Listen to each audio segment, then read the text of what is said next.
Well, good evening, laddies, lasses, and lassos, and welcome to Clicky Thicky Wiki. Don't worry about it, that is a traditional Swedish name. You smell absolutely stunning today, by the way. Like in a good way, not that you spontaneously fall over when you stand behind you, you're like, oh my god, it smells so good. Oh. Anyway, today we're doing something absolutely beautiful. One of my favorite places on the internet is r/MaliciousCompliance. And today I gathered a lot of really satisfying stories, everything from really crappy bosses to crappy neighbors, you name it. And the karma is oh so sweet. Enjoy. r/MaliciousScompliance. HR said, we can't make exceptions, so I took all my PTO at once. New manager comes in loud, talking about structure and consistency. Suddenly, no working from home, no flex hours, no swapping PTO. I asked to move 2 days, my cousin's wedding, and she just goes, sorry, we can't make exceptions to anyone. It wouldn't be fair. You see, in this instance, fairness means that everyone needs to have it equally shit. The signs of a good workplace. Alrighty then.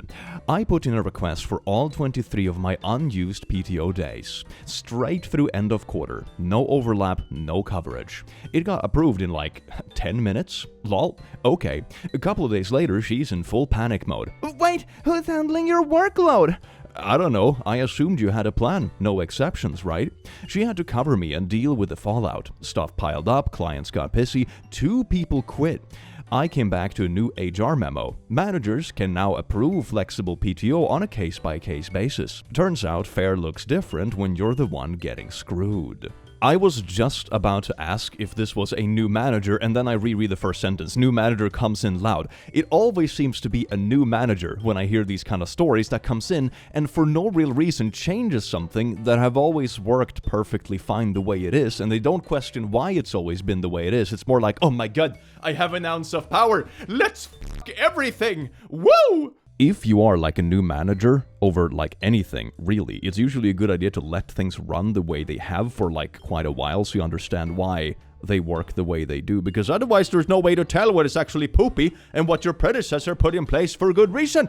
This is one example, and now you got to pick up the poo with your bare hands. When my wife and I were getting married, she had invited one of her coworkers. They both put in their PTO requests. Her boss said that they could only approve her coworkers because they need coverage, and she had more seniority even though both requested were for our wedding. We'll give the coworker who's invited to your wedding their PTO, but we won't give you, the bride of the wedding, the PTO. Did like anyone think this through? Meaning, if my wife couldn't get the time off, her coworker wouldn't be going, obviously. The coworker removed her request, called out sick, and then they both ended up going to a different company, leaving her small office severely understaffed. Some sweet office karma. I wonder if the company was doing this on purpose because they know that if you deny the bride the PTO, the other coworker won't be going either, and they don't have to deal with any of them taking time off. I wonder if that was the intention, because it kind of sounds like it. Or it's just gross incompetency. Both are pretty reasonable assumptions. The boss said we must take lunch at 12, so we did. At my old job, we used to have flexible lunch breaks at work. Could go anytime between 11:30 to 2. Just made sure someone was covering. Worked fine. New manager comes in, says, everyone must take lunch at exactly 12. No exceptions. Okay then. 12 hits, we all just walk away. Phones ringing, customers mid-sentence. Not our problem. I can just picture this in front of me, just sitting there on call with a client like, oh yeah, Mr. Client, this is kind of work. Sorry, it's lunchtime. Thinking back on my life, I think the only time I've ever had like strict lunch hours is like in school. When you're working with clients and stuff, of course you have flexible hours, right? Because everyone is in different projects. Who would... Why would you demand this? Boss looked panicked, trying to handle it all. By the time we got back, it was a complete mess. Next day, new rule. Lunch between 11:30 to 2 is fine. Oh, so back to normal? Cool, boss. This is the same thing again. If you're like a new boss, don't like mess everything up on your first day. Just observe things and the way they're already running. Dear God, dude. Oh. You're a manager, not a changer. Alright, goddamn, not everything has to be reinvented every single day. Yeah. I had my yard certified as a national wildlife habitat to spite a busybody neighbor. Our yard is wild. I mean that in the real definition of living or growing in the natural environment. We have no lawn. We aggressively remove and prevent invasive and noxious species of plants and ensure that what grows is native to our area and drought resistant. The wildflowers that grow are things like lupin, blue flax, spiderwort, black-eyed Susan, and sunflowers, among others. We have natural elements like driftwood logs to retain water, and we even have an elk skull in the yard to act as shelter for critters. There are a plethora of birds, bees, bunnies, and other wildlife. More wildlife than any yard in the area. As far as I can tell, it's beautiful and alive, but definitely not a manicured lawn with perfectly cut grass and landscaping. Man, that sounds like an absolute blast. This is the kind of yard I would love to play in as a child, and the kind of yard I would love to sit in and drink my coffee and just like listen to the serene critters as an adult. Man, this sounds great. Last summer, we got a notice from the county that our yard was in violation of some county ordinance. My husband called the number on the notice and got a very over-it employee who let out a big sigh and said he had gotten like 30 complaints from one person for the entire strip of road that we live on. Keep in mind, you can't batch report an area. You have to file reports house by house. So someone had the time and energy to pull up Google Maps and file a report for about 30 houses for overgrown weeds. I can already picture the person who did this. It's like the neighborhood 75-year-old Karen who has nothing better to do with their time, and they have so much free time because their own family doesn't want to visit them anymore because of this kind of behavior. And now it's the neighborhood's problem. Yeehaw! I checked the county ordinance and made sure everything we had in our yard was in compliance. Things like purposely cultivated, which our wildlife flowers definitely were. We planted specific species of seed and we remove whatever's not native. None of the wild plants block any sidewalks, nor do they hang over any other properties. Now, knowing that it was someone with way too much time on their hands, I did some reading and learned that my yard has everything needed and then some to qualify as a national wildlife habitat. So I filled out the form, paid the fee, and got my certificate. My husband called the county employee back who said, send me that certificate. He looked it over, thanked my husband for the new information he can use in the future, and closed our case. I now have signs on my yard that announce the property as a wildlife habitat, and the birds and bees get to keep living happily in the wild. Edit, thank you for the overwhelming support for my little act of rebellion. I'm so happy to see how many people are excited about wild yards. Long live the bees! That said, I'm getting some real weird hate in my inbox. I don't know why this seems to have activated some negative feelings in some people. Oh my god, not the bees! Ooh, maybe the hate mail in your inbox is just alt accounts made from like the same neighbor who like mass reported the houses and they found the post. I don't know, it's a valid conspiracy. I have on occasion dealt with like alt account stuff in the past, so it's entirely possible. The boss asked me to wash work linen at home, so I did. I worked at a therapy clinic for a short span. Wait a second, you work at a clinic and the boss is telling you to bring home linen to wash at home. That sounds like a massive health regulation problem. We would use towels and pillowcases frequently for exercises and icing/heat applications. We had just moved to a new site that did not have an in-house washer or dryer, and my director had no intentions of hiring a contractor to deliver and pick up linen. We were tasked by the director with taking the linen home ourselves and washing it. Oh, it's that kind of sweet thing where it's like now you get to do the job of your day job and you also get to do the job of the laundry contractor, but you don't get paid for it. And you also have to pay for like the washing detergent and the heating water and stuff. Isn't that great? Oh, at this office, we're like a family. That's why we wash each other's clothes or whatever. Great. Many of my coworkers just took it as part of the job, but I did not agree. We were hourly workers and that was blatantly a work-related activity. When it was my turn to take the linen home, oh my god, they did it in batches. Today it's Tuesday, it's Susan's turn to bring the batch of work linen home and do laundry evening. Can you imagine having a dedicated laundry evening for your office? What? When it was my turn to take the linen home, I clocked it in on my phone prior to starting the washer, and clocked out only after I'd taken out and folded all of the linen. A week later, my manager sends me a text questioning my extra time, and I simply replied with I was on the clock, washing the linen. It was not long after that we had a new contractor coming by the office weekly to pick up and deliver fresh linen. Honestly, that's a really good way to get your shitty boss to actually hire contractors, because then you make it abundantly clear that he will have to pay for the linen washing one way or another.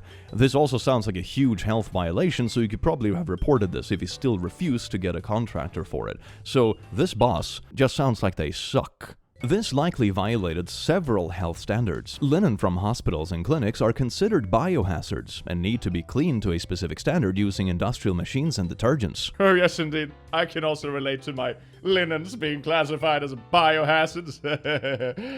I fought a lot in my... Okay, no, next post, please. I bet everyone that was listening thought it was gonna be something dirty, and then it technically was, but not the kind of dirty they were expecting. A new neighbor didn't like my old fence, so I took it down. About 5 or 6 years ago, I built a fence in my backyard. I talked to my neighbors and we decided on a good place to build the fence. We knew an approximate property line based on some survey pins, but we were both too cheap to pay for a surveyor. We shook hands and I built the fence. It was a great deal for my neighbors. I paid for everything, built the fence, and all they had to do was to give me a thumbs up when it was done. Then, a year later, they sold their house. That means I got a new neighbor.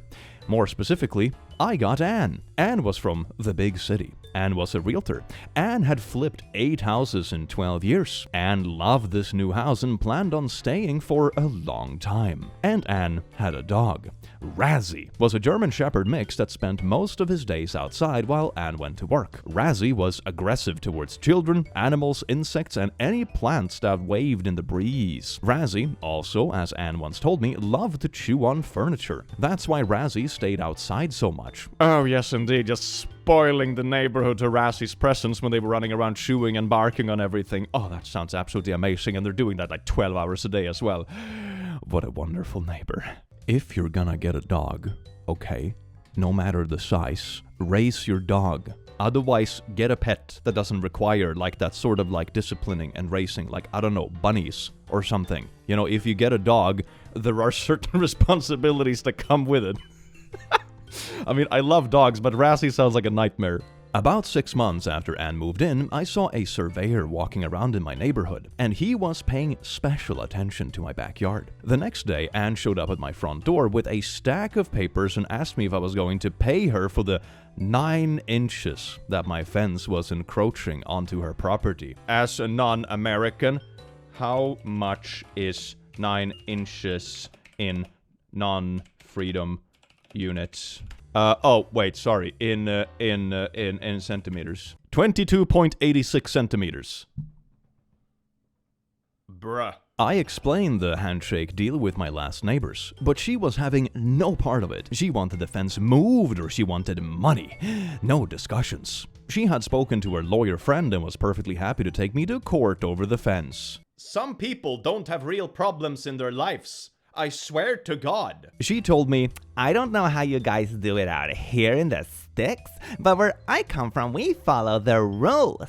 So, I got rid of the fence. The next day, I unscrewed the horizontal rails from the brackets, stacked the fence panels up against my garage, and pulled up the fence posts with my work van. About a week later, Anne shows up at my front door again. She wants to know when I'm going to be building a new fence. It turns out, without my portion of the fence, she has not been able to let Razzie out unattended, for the fear that he will run away, attack something, or get hit by a car. She also told me she can't keep him in the house all day while she's at work anymore. Her furniture and carpets are all but ruined. I mean, if they're already destroyed, then you can just keep going, you know? If the couch is already just like a chewed, regurgitated mess, then just let him keep chewing at that thing that used to be like a couch, you know? I told her, well, Anne, I'm not going to be rebuilding the fence. I don't want any legal trouble, and the best way to stay out of trouble is to not build near your property. The look on her face was priceless. I thought she was going to cry. She probably did when she got back home. She tried to protest, saying that she really needed the fence back, and she would even help pay for the new one. She told me how much she loved the style and aesthetic of the old one, apart from, you know, wanting to take you to court over it. But now, when it's convenient, now she loves the aesthetic. It was just the location that she had a problem with. I stood firm. There would be no new fence. She never got a fence. She made a half-hearted attempt to put up some bamboo fencing, but Razzie tore through that stuff like wet newspaper. Eventually, I sold my place and moved away. I took the old fence panels with me, and I still look at them every day when I let my dog out in the morning. There is that old saying that goes, be careful with what you wish for, and this is exactly that. Not thinking about the consequence, thinking you can push your neighbor around and they're just gonna build a new fence for you even though you were a butthead, and like arguing over this much land and taking them to court over it or whatever. I mean, if I was the neighbor and I was really concerned about my 9 inches of yard, you know, you want to build a really specific plant garden or whatever, and you need those 9 inches, then you're like, hey, can we like move this fence together? Maybe. You know, be easy to work with. That brings you such a long way. Being like, oh my god, take the court, blah, blah, blah. Of course they're gonna be maliciously compliant. Dear God, woman. I wore a suit to work and got my supervisor soft demoted. I am posting mainly because I am not a passive-aggressive type, and I'm in disbelief that this actually worked. Ever since I started at my job a few months ago, my supervisor, we'll call him Josh, has been micromanaging me. When I am the subject of criticism, which is often, I try to give him the benefit of the doubt and ask him to clarify. What are your expectations? What specifically should I have done differently? Josh's responses are always vague, often something to the effect of, just do better. I even had a meeting with Josh and HR to address this, but to no avail. It just sounds like he's on a little bit of a power trip, you know? As a manager, I need to hand out critique and feedback, but I don't actually have any real critique or feedback, so I'm just gonna make it seem like I have it, but going around and giving people random poo.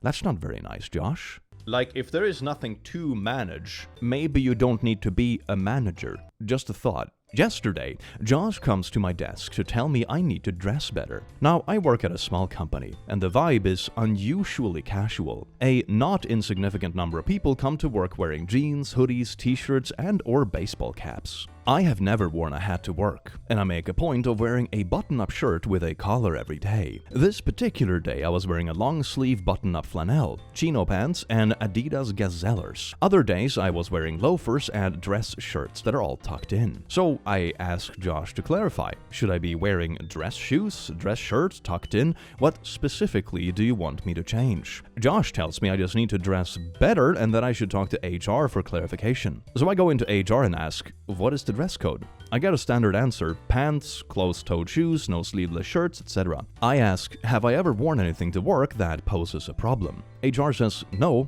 you're fine. Because I'm mad, and because my repeated efforts to resolve this kind of problem had gone unheeded, I decided to be petty. The next day, today, I showed up to work in a full suit. It's one I keep for events like weddings, so it's fitted and I look really sharp in it.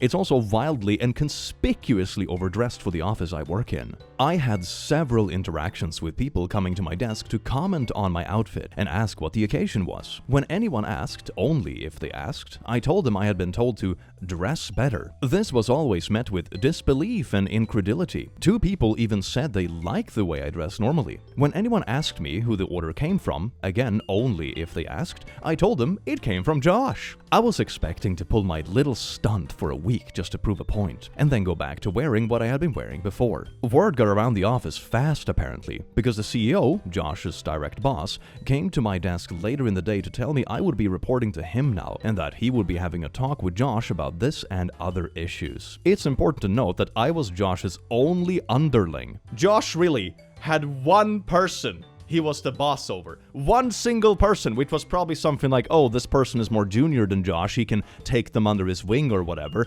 He had literally one person under his management, and he goes on a damn power trip. Oh, dear God, Josh. Dear God, that's so embarrassing. It's important to note that I was Josh's only underling, so he effectively went from being a supervisor to just a regular employee. I'm on a bit of a high right now. I think I'm going to come into work tomorrow wearing a different one of my flannels. Edit, this blew up. Thank you all for the support. No, this isn't AI, and I didn't use ChatGPT to edit for style or grammar. I genuinely like them dashed, and I used it regularly in writing. I promise, with a little cheeky dash at the end. Oh, yes, indeed. I mean, ChatGPT has to get its training data from somewhere. and I guess it's this dude. I always find that kind of stuff to be like particularly embarrassing when people go on like really weird power trips when they have the smallest amount of power. Like Josh really went the toxic boss route of like having a power trip by having one single employee under their wing.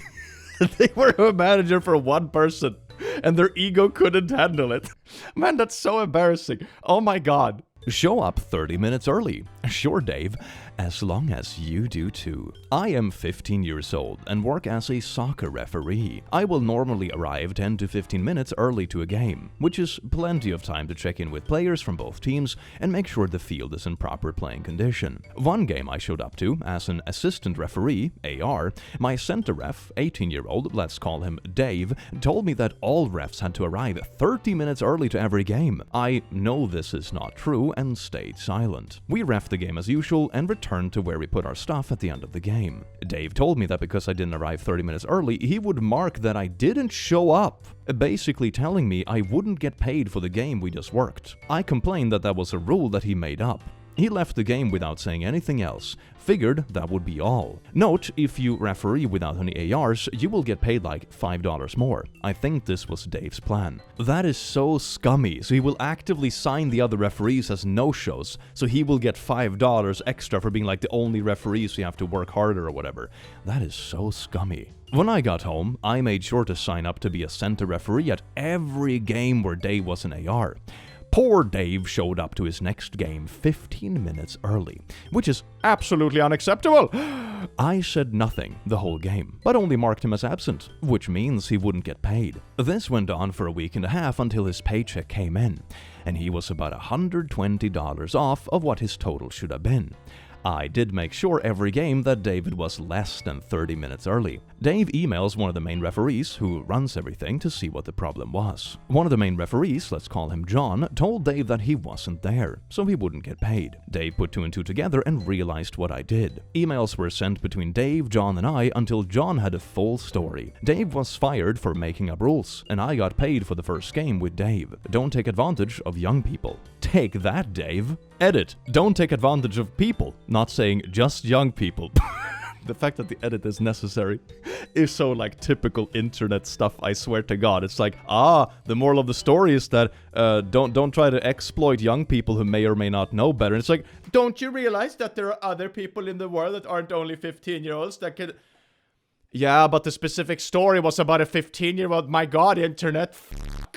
Man, I felt that edit in my spine. Oh my god, the amount of times people bring up like unrelated stuff just to like try to make like a weird gotcha point on the internet is absolutely wild. But anyway, this story was incredibly satisfying. Yes, indeed. Take that, Dave, you little dumb shit. Punishing me for underperforming for 1 day in 2 years. No problem. Hello everyone, I will try to be concise. Background. I work at a company where I handle mid to high level complaints to managers, PR, and legal. My daily requirement is 40 cases handled per day. There are some of my team colleagues that struggle with this, but I don't, and I don't feel lazy to stop at 40. So I have handled 50 to 55 cases basically every single day for the past 2 years. There is no bonus or even recognition for this. I just did it because I felt a friendly obligation to the company. And as we're about to find out, as always, the company did not have a friendly obligation to the person writing the posts. I can already see this coming. Complaints can be a 5-minute resolution or a 2-hour Zoom call with our New York lawyers. It's a gamble, really. I mean, then the limit sounds kind of ridiculous to begin with. Like, if you're unlucky and you get stuck with 4 of those, like, big cases a day, then obviously you're not gonna make the limit. Like, having a case limit like that when the cases vary so much seems a little bit odd. The event. Recently, I had a day where I felt a bit sick and at the same time had bad luck of getting only very hard cases that required more time. So I had 39 cases, 1 under the requirement. Oh my god, it's even like a ridiculously petty thing. It's not like, oh, you only had 5 cases instead of 40. It's like, okay, maybe that would raise an eyebrow, even though I would argue that it sounds kind of silly to begin with, but this is just ridiculously petty, man. Oh my god. I would also argue that it's a pretty silly way of like counting performance, especially on a single day if there's so much variety between the cases.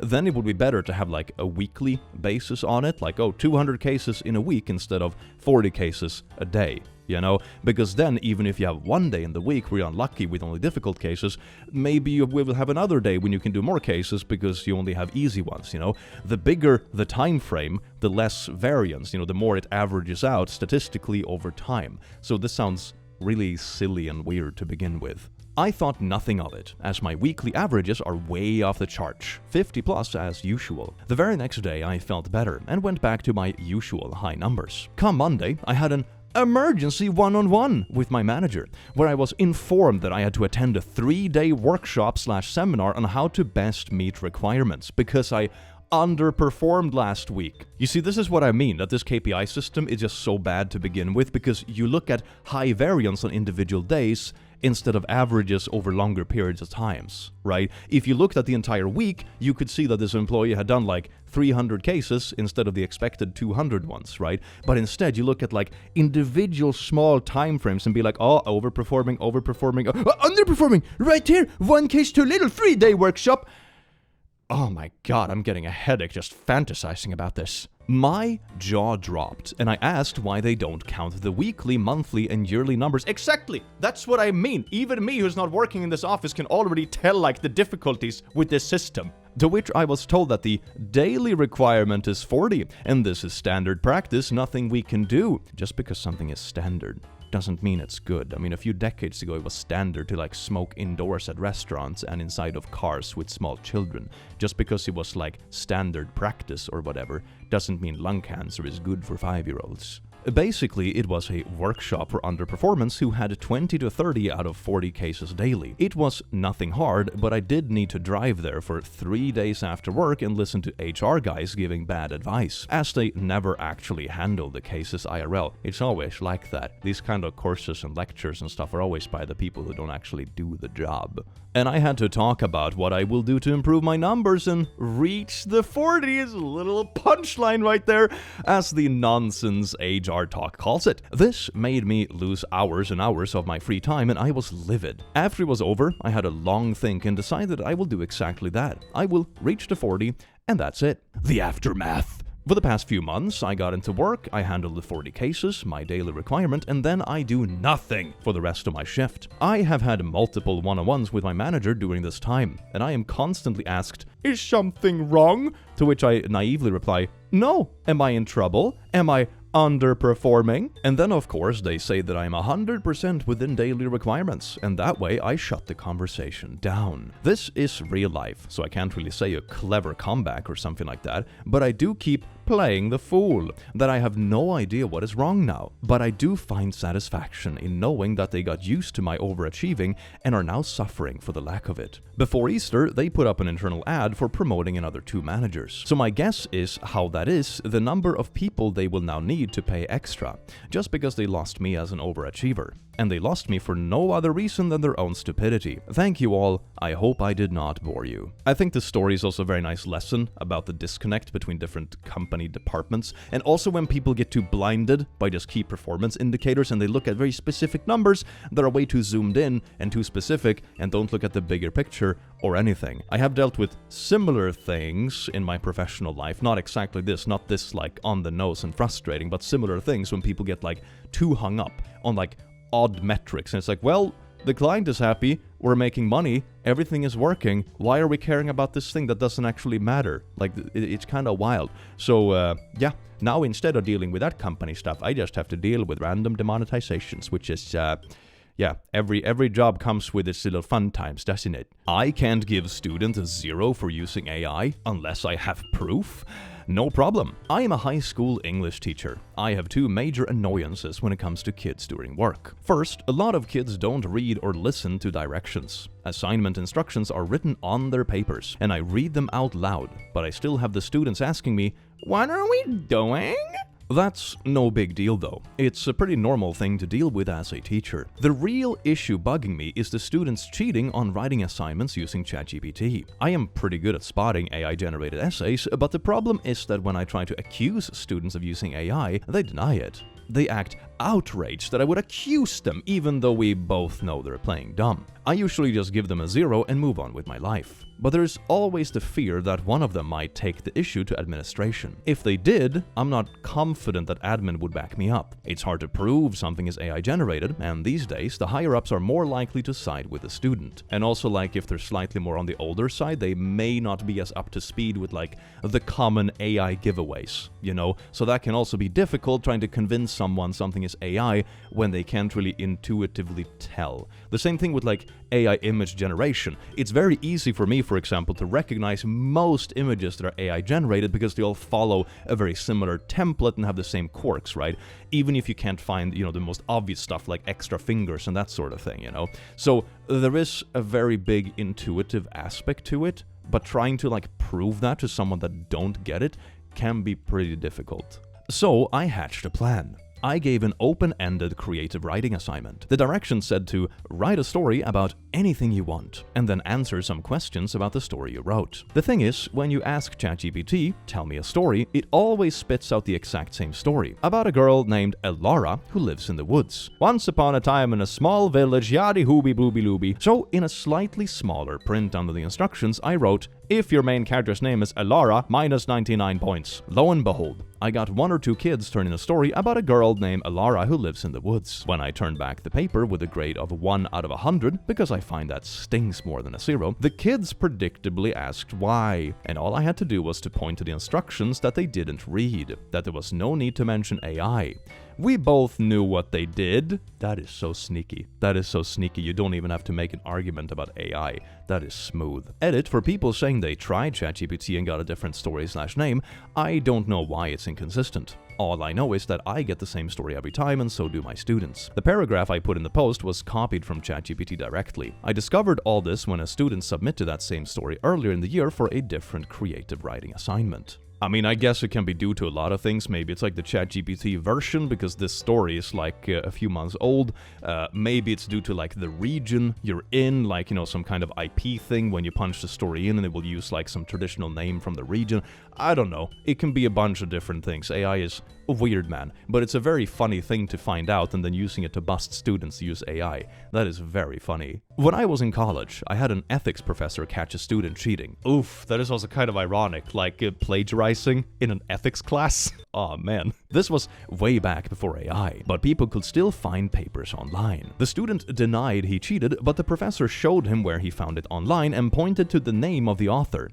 It was the professor! If you're gonna plagiarize, okay, maybe don't pick the paper written by the professor you're gonna hand in the plagiarized work to, you know? There is like the lack of ethics in plagiarizing, and then there's the lack of ethic in combination of being kinda dumb. Oh, daddy. So this happened several years ago while I was working at Taco Bell, and it involves a pretty gross customer request. For those of you who don't know, Taco Bell asks for your name when taking an order so they can yell it out when your food is ready. Oh yes, Mark with a K.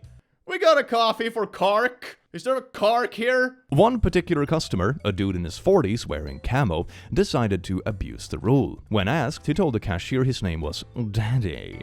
This isn't good in any situation, but the cashier at the time was a very young girl. I don't even think she was 18 and definitely not his actual daughter. Naturally, she goes to find the shift lead, Kevin, not his real name. Now, Kevin is a lot of things, and one of those things is gay. I'm trying to find the right words to say this without offending anybody, so I'll just say that he isn't really macho. We live in the Midwest, and I can guarantee he's been called more than the one slur, even before actually showing romantic affection towards another guy. Oh, he was quite sassy. He had the attitude like, daddy, you know, that sort of vibe. Hell yeah, I think I know where this is going. I wasn't there for this part, but I've been told his reaction to what the creep was trying to pull was like handing a needle to a kid in a balloon store. When the food's ready, Kevin goes up to the counter and just belts out, Daddy, in exactly the tone you're imagining. Some people go silent, others start whispering, and the entire bag is just trying not to laugh. The daddy doesn't say a word, just marches up, gets his food, and leaves. And that's also very convenient, right? Because at that point, when you're going to pick up your food, you have already paid. So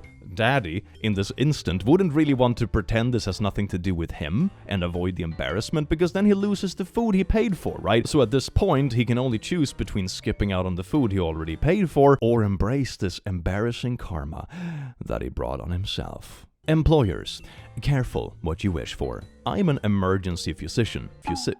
Why is this so hard? Emergency position. I'm an emergency possession. I work in emergency department in hospital. An interesting specialty in medicine. Different patients every day. Except for frequent flyers, but that's another story. Now, especially in the wintertime, EDs are full of people, with usually long wait times. And we take people in order of severity, not first come, first served. So I'm at work and get a new patient. The chart says, needs a work note. I go into the cubicle and see a patient that is obviously ill. After 40 years of experience, I can size patients up pretty well from across the room. This woman was ill. Vitals were not good. Fever of 102 Fahrenheit. The works. The monitor shows her heart is okay, pulse is a little high, BP is a little low, high fever. Talking to her, she tells me she's got a cold. Now, I tend to appreciate it when patients just tell me the truth. She didn't claim to have COVID, pneumonia, anthrax, don't ask, or anything but a cold.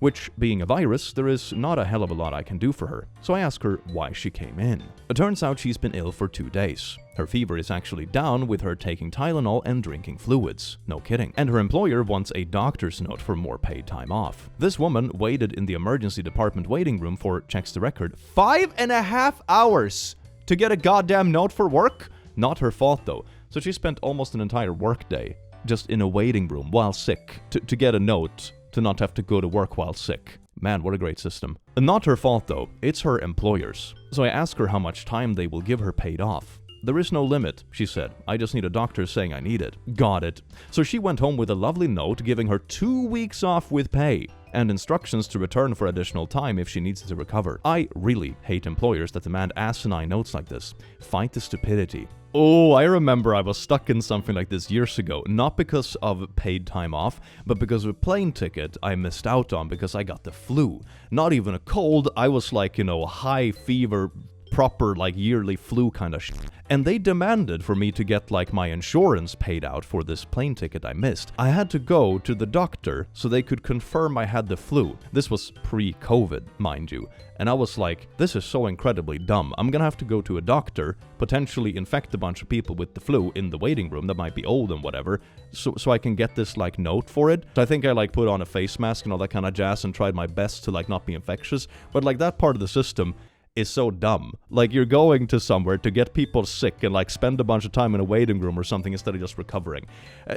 One part of me can understand why you would need like proof to get like cash back for a flight or something, but like the way it actually works is so dumb, man. I just sent the invoice. So I sent it 14 times. A client kept forgetting to pay, so they would ask me to resend the invoice every week. After the 5th time, I set a reminder to email it daily until they paid. Ooh, maybe you can have one of those like return policies. For every like delay, there is like an additional little percentage. That's what other companies do. I literally had a company for a rental car forget to send me a part of the bill, and then like 6 months later they were like, you owe us more. Now it's like, you never sent the first one. So, yeah, you should do that. They finally called, yelling, "Why are you spamming me?" I said, just following your instructions. Update, so a lot of you are asking what happened next. After I sent the invoice 14 times, the client finally called me, voice absolutely dripping with indignation, and said, "Why are you spamming me?" I calmly replied, "Oh, I thought you needed it resent. I'm just making sure you got it this time." There was a pause. The kind of pause where you can hear someone's soul leave their body for a second. Then they mumbled something about getting sorted and hung up. The best part, they paid it the same day. All 14 invoices were marked as red in my email tracker within an hour. Moral of the story, sometimes the squeaky wheel doesn't just get the grease.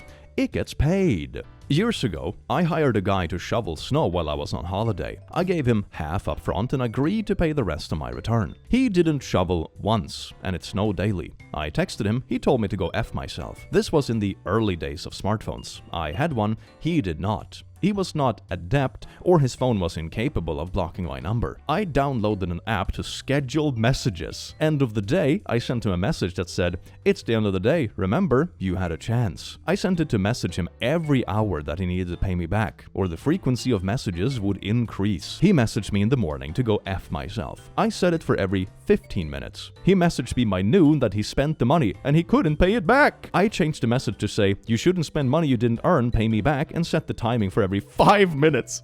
He begged me to stop. He said he was on the way. I changed the message to say they would stop when I had cash in hand. He didn't even make it 24 hours. You know how there is like ethical hacking and those kind of concepts, right? This is like ethical spam calls. Absolutely amazing. If anything, we should start companies like this. Ethical scam callers to like spam people that do this kind of stuff. I just witnessed glorious malicious compliance. I am staying in Japan. I don't speak Japanese. I went down to the front desk at the hotel I am staying at, and as I often did throughout this trip, pulled out my phone and asked Google Translate what time breakfast started. Clerk reaches for his phone that was charging in a nearby table, but his hand pauses mid-air. He glances at another clerk, returns to his seat at the front desk, types something in the computer and picks it up at the printer. He then hands me a printout from Google Translate webpage that's saying, "It starts at 6 a.m. Now that's an employee who's been scolded for using his personal phone during work if I have ever seen one. Ah yes indeed, Waste Company Inc. instead. Booyah baby, malicious compliance. It's an international concept." Well laddies, lasses and lasses, I do hope you enjoy these sweet little stories of malicious compliance and karma against shitty employers. Isn't that just satisfying? I hope you have an amazing rest of your day, time out where time is you live, and I will see you in the very next video. Take care. Mwah.